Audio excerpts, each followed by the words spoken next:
Assalamualaikum warahmatullahi wabarakatuh.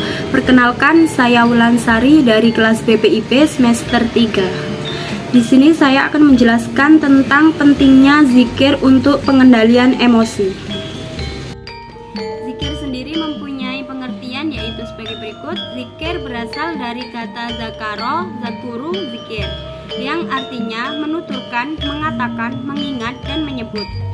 Zikir merupakan ibadah hati dan lisan yang tidak mengenal batasan waktu dan merupakan amal perbuatan yang sangat diutamakan. Bahkan Allah menyifati ulil albab adalah mereka yang senantiasa menyebut Allah baik dalam keadaan berdiri, duduk, bahkan pada saat berbaring.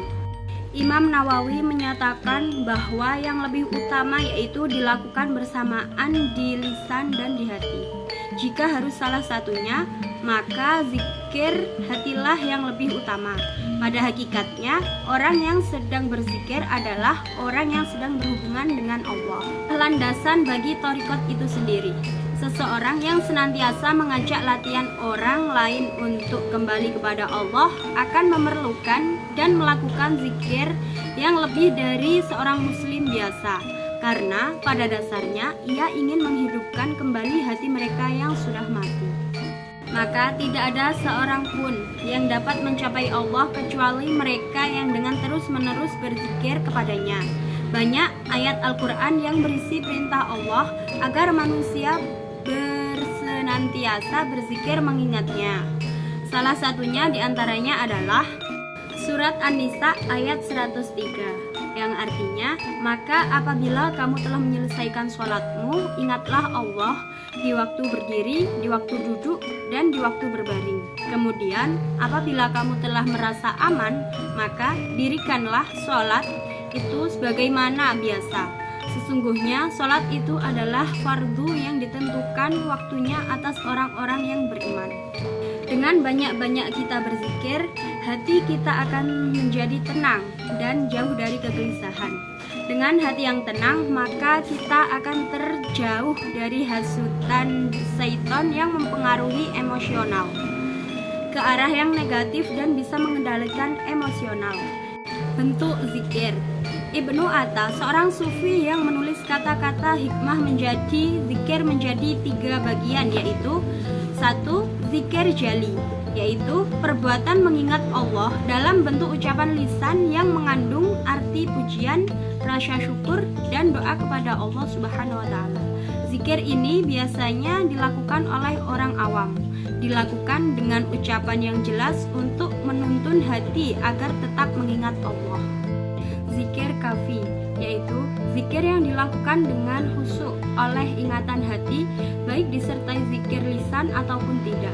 Orang yang sudah mampu melakukan zikir kafi, maka akan selalu merasa dalam hatinya ada hubungan dengan Allah, dan selalu merasa ada Allah di mana dan kapan saja.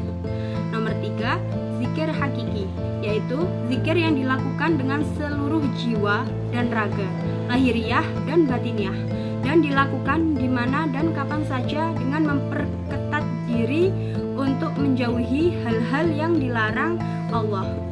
Untuk bisa melakukan zikir hakiki, butuh dilakukan latihan mulai zikir jali sampai zikir kafi. Dalam sebuah hadis dijelaskan bahwa orang-orang ahli basiroh telah dibukakan hatinya dan mempercayai zikir merupakan amal perbuatan yang paling utama. Zikir mempunyai 3 lapisan, yaitu zikir lisan, zikir hati, zikir lubuk hati. Zikir lisan dan hati harus selaras sehingga hati selalu berzikir dan bisa masuk ke lapisan ketiga, yaitu zikir lubuk hati. Zikir lubuk hati yaitu zikir yang benar-benar sudah mengakar dan bersemi di dalam hati yang paling dalam. Keutamaan zikir. Banyak ayat Al-Quran yang menjelaskan tentang keutamaan zikir, salah satunya dalam Quran Surat Baqarah ayat 152. Artinya, karena itu ingatlah kamu kepadaku, niscaya aku ingat pula kepadamu, dan bersyukurlah kepadaku, dan janganlah kamu mengingkari nikmatku. Keutamaan zikir secara umum banyak sekali diantaranya, yaitu 1. Terlindungi dari bahaya godaan setan. Setan akan melakukan berbagai cara untuk menghasut manusia agar lalai terhadap perintah Allah, sehingga manusia menjadi jauh bahkan melupakan apa yang diperintahkan dan selalu melakukan hal-hal yang dibenci oleh Allah. Namun, apabila kita selalu berzikir kepada Allah, maka kita akan terbebas dari godaan setan. Tidak mudah menyerah dan putus asa. Hidup di dunia memang tidak bisa lepas dari masalah-masalah.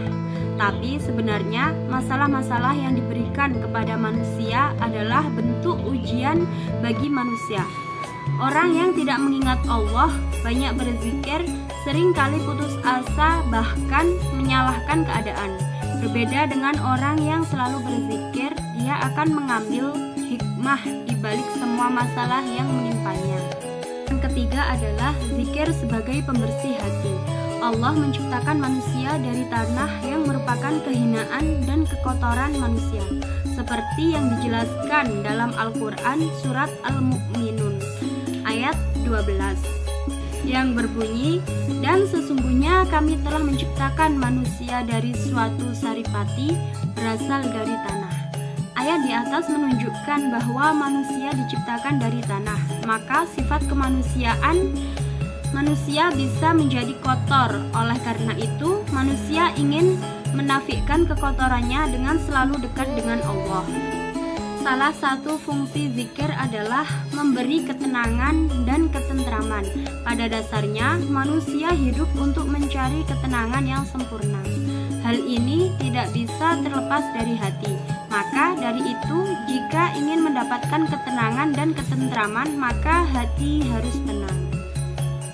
Hubungan zikir dengan pengendalian emosi yang negatif.